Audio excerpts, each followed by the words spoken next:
Hey family, so we're doing something a little different Wednesdays on Kenyon's Corner. In a few weeks, I'm officially dropping my album. So a couple times a month, I'm going to do segments really going into depth behind the song. It might be inspirational, sharing my mindset when I was writing these tunes. My music is all about recovery because I literally wrote these songs from a cathartic place of healing, from brokenness to recovery.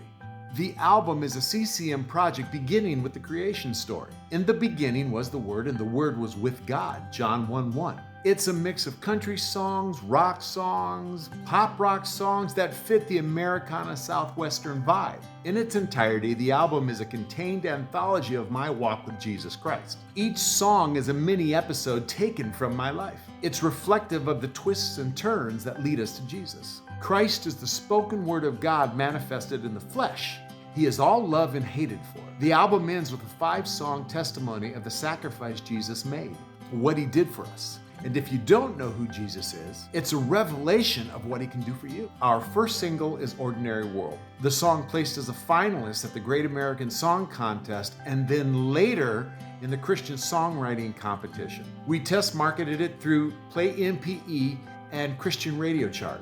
It debuted in the top 20 Christian streaming on Play MPE and number 2 on Christian Radio Chart and stayed in the top 10 for 5 weeks. So we're distributing Ordinary World as our first official song release off the album. I wrote Ordinary World from a peculiar perspective. I didn't pull easily out of the world. I was a firefighter for many years and witnessed some pretty horrific things. I saw people at their worst moments. In most accounts, fear permeated those scenes in a resounding and overwhelming sense of hopelessness. To cope, I developed some vices that were unhealthy behaviors. I became jaded, looking at the world as a mundane and ordinary place, just a speck of dust waiting to burn out of existence. Nothing redeeming about its people.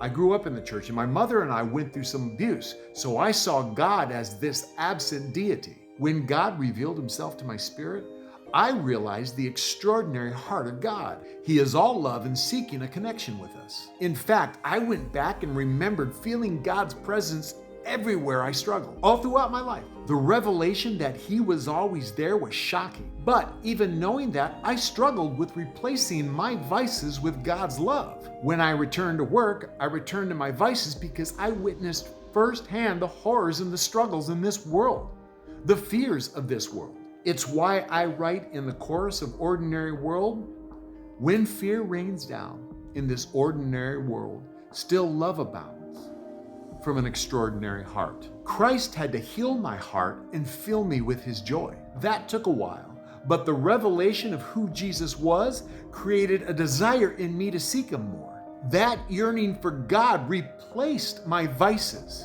with his divine purpose. Suddenly color came back into the world and I began to see people through the lens of God's love. That recovery brought about a change in me and I began to experience real love for people. Mark 12:30 and 31 says, "Love the Lord thy God with all your heart, all your mind, all your soul, and all your strength. Secondly, love your neighbor as you love yourself. There is no commandment greater than this." Wow!